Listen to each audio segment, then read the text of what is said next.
just want to tell you guys that Silent Angels, I loved Silent Angels, okay? It was like an interpretive dance group that we had here. Oh my goodness, it was the funnest thing ever. It was kind of like this, but more organized. What we did today, it was great. Maybe we should bring that back. Silent Angels 2.0. Amos is going to be our front man. Yeah. You're the hype man. You're going to wear the angel wings. Hype man. I think you can do it. I think you'd be great at it. If the rock can be the tooth fairy, you can be me. That's true. Yeah. All right, you guys. How are you guys doing? Good? Are you enjoying this weather? Yes. I love it. You don't have to lie to me. I was really asking you. But yeah, I've been enjoying this weather this week. School's crazy right now. But it's fun. It's great. This is my last semester, so I'm going to enjoy it. Enjoy the craziness while I have it. Okay. How many of you guys remember this week what we've talked about the past 2 weeks? Call me a sellout. Amos got it. Amos, I told you last week I can always count on you to answer my questions. Thank you. Okay, so this is going to be the third and final week of this, and to be honest, as I was writing this out, I was like, this is something completely different. I was like, I told them I can't stick to a theme. I did it 2 weeks, that's pretty good. But actually, once I got finished with it, I was like, this is exactly where we needed to go with this.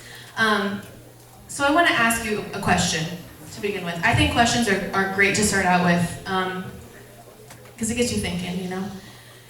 Guys, I don't want to move you again, Matthew, but I will, okay? Thank you.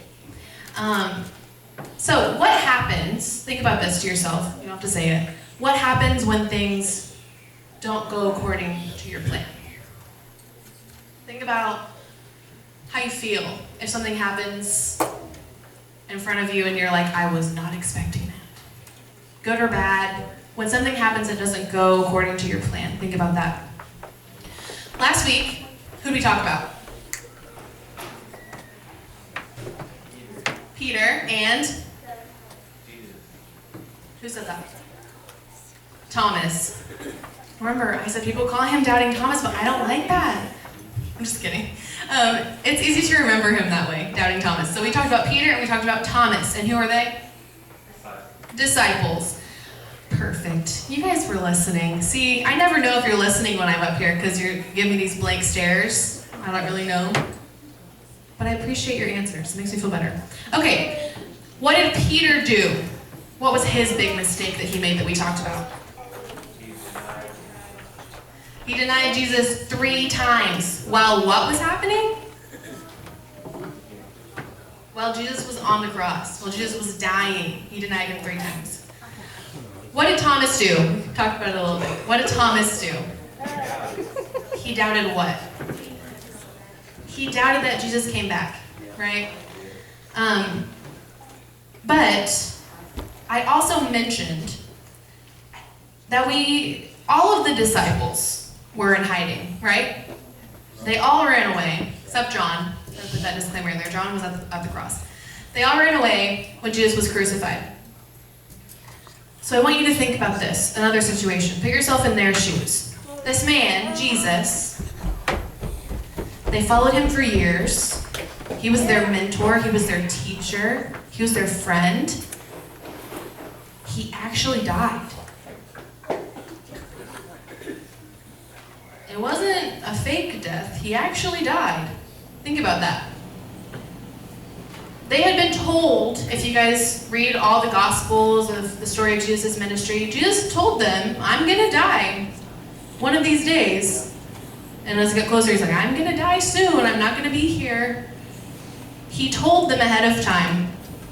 But when the time finally came to them, it felt like the end, right? Because what were they doing when Thomas wasn't there? When Thomas was out getting supplies and he didn't see Jesus come back, what were they doing? They were hiding. They were scared, right? They were hiding, they were scared. They thought, Jesus is dead. This is the end of our story. They're going to kill us. They were scared. I'd be scared too if I knew people were after me to kill me, right? That's not an easy thing to do. I probably wouldn't just be dancing in the street somewhere. No matter how many times they were told by Jesus, this is what is going to happen. I'm going to die. I have to die to fulfill this. In their mind, how I read it, Jesus wasn't supposed to die, right? We don't like that story. If we look at Jesus, Jesus is the ultimate good guy, right? In the superhero story, Jesus would be the ultimate superhero. Flying around, saving people, healing people. Jesus is the ultimate superhero. We don't think evil should win. The superhero is not supposed to die, right? Jesus was not supposed to die. He wasn't supposed to die like that at the hands of the people that hated him, of the bad guys, right? That's not how that story is supposed to end, but to the disciples at this moment, when Jesus was dead, that's how their story ended, in their minds. Jesus was dead, and he was killed by the people that have been trying to kill him for years. No matter how much we know bad things are most likely going to happen to us in life, we don't ever believe it's actually going to happen to us, right? I mean, we see it all the time. We see bad things happening to people all the time, and we think, somewhere in our minds we think that could never happen to me. Not my family, right? So the disciples were told, this is what's going to happen to me. I have to die to fulfill this. I'm the Son of God, and I have to die. And they were probably like, okay. He speaks in riddles all the time. I'm sure he's just kidding. Even if they believed him, there's some part of you always that's like, I'm immune to that, right?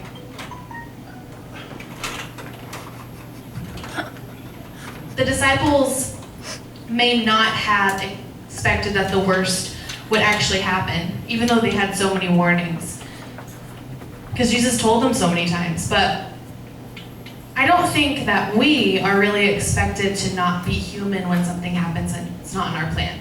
And that's what I try to get across every time I say something, is we're human, right? We have human reactions. It's every single one of us thinks this way, or most every single one of us thinks this way. We think it will never happen to me, or if something does happen, kind of lose our faith a little bit, right? We're humans. We go through these things, but bad things, when we think about this, we say bad things aren't supposed to happen to us, Christians especially, right? Bad things aren't supposed to happen to us, but guess what? They do. Here's another thing. We know bad things are going to happen, and sometimes, I do this too, we're always braced for that bad thing to happen. We're going through life and we're like, I can't be too happy about this because something bad's around the corner. I know it. If I get too happy, then when this bad thing happens, I'm going to go all the way back down. Sometimes we live our lives like that because we don't want to be surprised when bad things happen to us, right? That's probably the least fun part.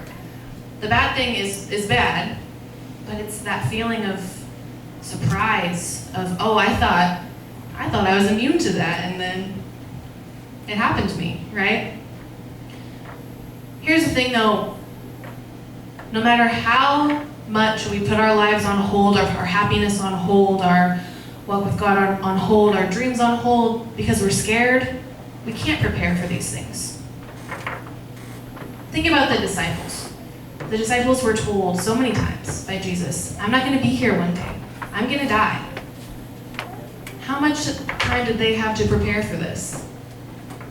They knew exactly what was coming too. They had time to prepare, but they were still surprised. I mean, when the guys came to get Jesus in the garden, what did Peter do to a soldier? He cut his ear off. And Jesus is like, guys, how many times do I have to tell you? This has to happen. Calm down. It's fine. But they were surprised. They wanted to stop it. Because that's our instinct. We want to fix it. We want to get our hands on it. We want to stop it. We want to fix it. We want to put it back together. sometimes we can't.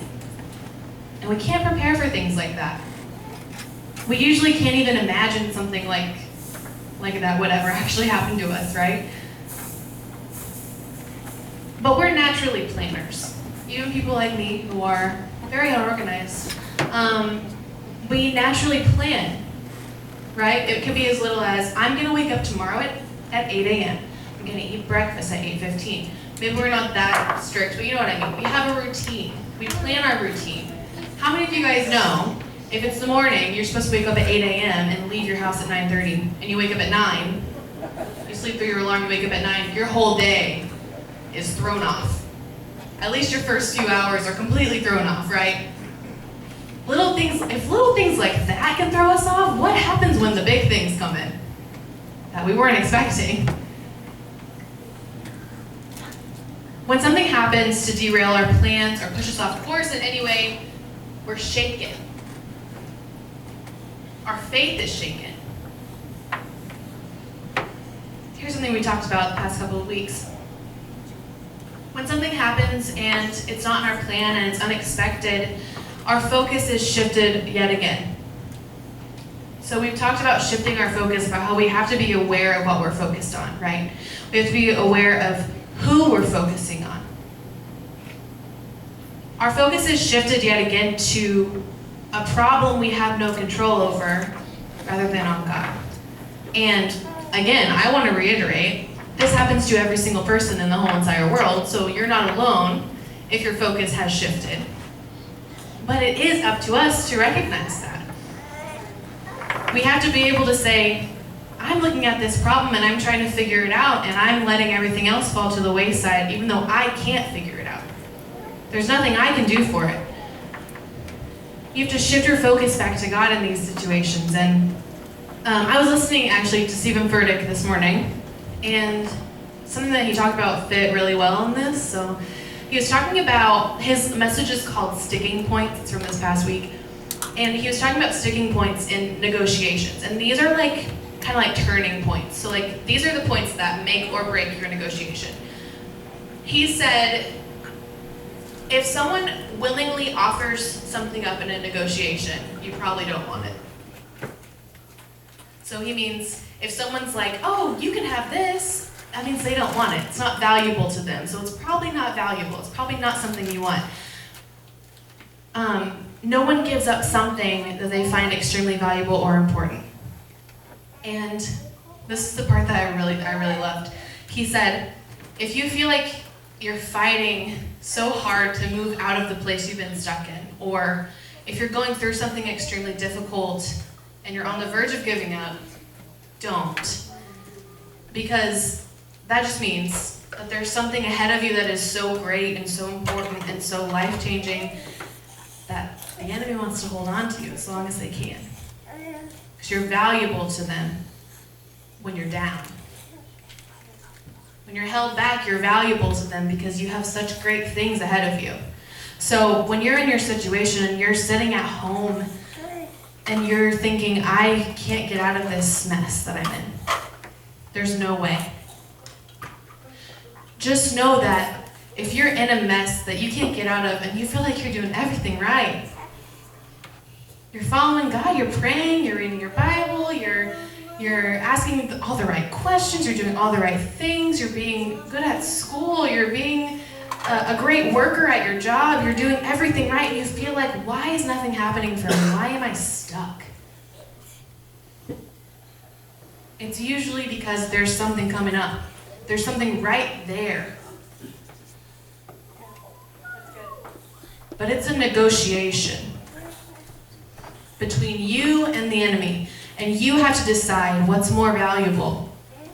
The enemy's already said, you're valuable to me when you're down, when you're low, when you're going nowhere. You're valuable to me.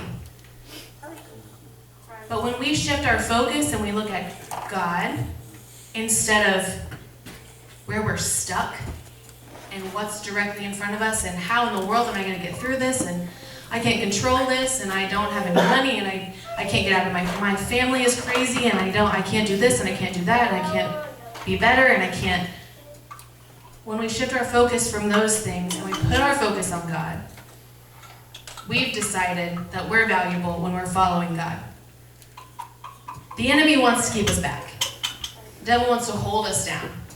So if you feel that you're being held down, congratulations, because you're very valuable. When we come to the point where we can no longer see a way out of our mess, when our faith has been tested over and over again, and every plan we've made was thrown off the tracks, that is when we have to decide who and what we want to be sold out to. Are we sold out to our problems and our tragedies and our losses and our shortcomings and our sadness? Are we going to worship our hurt and disappointment for the rest of our lives? Or are we going to shift our focus? Are we going to choose God? Will we choose to believe that we have a purpose that is greater than the things that have happened to us in life? Than the things we have been through? Because it's easier to choose God when your life is going well. And you can control your surroundings. You feel like you have a little bit of control over your life. It's easy to say, yeah, okay, I'll follow God. Because you don't have to be all in at that point, right? You don't have to be sold out when life's good. When you're standing on solid ground and you can see the next step in front of you, you don't have to be sold out because you have that control. When we give up our control and we give our lives to God, that's when we can be sellouts. And it doesn't have to happen when you're going through a tragedy. It doesn't have to be some big dramatic situation that you're in. You can be a sellout. You can follow Jesus whenever you're in good times. And I hope you will. I'm just saying that if you're going through a bad time and you've tried everything and you say, I don't know where to go next, see where your focus is. That's the point that I'm trying to make. See where your focus is. Are you focused on the people that are trying to keep you down, or the people that are influencing you to do things that you know you shouldn't do, but you're a people pleaser? I get that. Are you focused on the situation that's directly in front of you that you don't know? There's like a fog. You don't want to step into it because you don't know what's there? Are you focused on something that fell out of the sky and landed in your path and you can't seem to go around it and you can't seem to make yourself go through it? Here's the thing, and I think this is why it's so hard for us sometimes. There are so many things we can focus on. So many things around us constantly that we can focus on.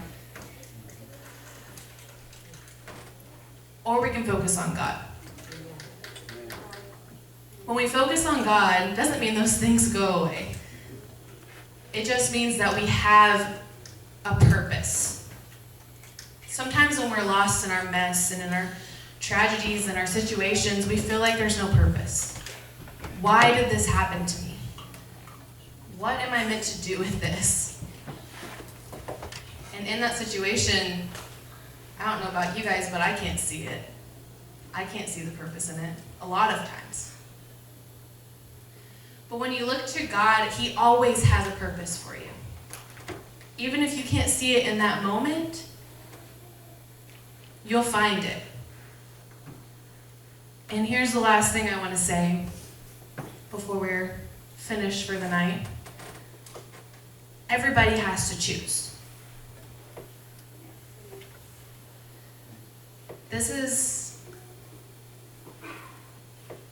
maybe the most difficult part, is that everybody has to choose, whether you've made that conscious choice or you haven't. Not choosing is also a choice. Either we choose to follow God and we choose to find our purpose, or we don't. But everybody chooses. And I hope that while you guys are sitting here and laughing and talking, eating ring pops and playing on your phones, that you're hearing what I'm saying. I don't need you to sit there and look all prim and proper and stare at me in the eyes the whole time. That would be creepy. But I'd like to believe that you guys can hear what I'm saying, right? That's right. Because I'm up here to tell you guys the truth. I'm up here to tell you guys you have to choose. Look what's happening. Okay? Can you guys look at me for a second? Okay? Do you at least hear what I'm saying? Yes? Thank you. I hope you guys do, and I hope that something that I say one of these times that I get up here and I talk at you, that something sticks. That something's important enough for you to say, I need to figure out what I'm focused on, or I need to figure out what I believe. Because you can't get to heaven on my belief. That's part of your choice. You gotta find out for yourself. I'm here to tell you what I believe and what I found to be true, but what I hope is you'll take what I say and say, I want to find out for myself. And you'll open your Bible and you'll read it and you'll say, okay, I believe it, or whatever. But that's why we're here. And we're here to support you, and we're here to help you make a choice. So, if you guys ever need to talk to me or to anyone that's here, we're here to talk to you. Okay?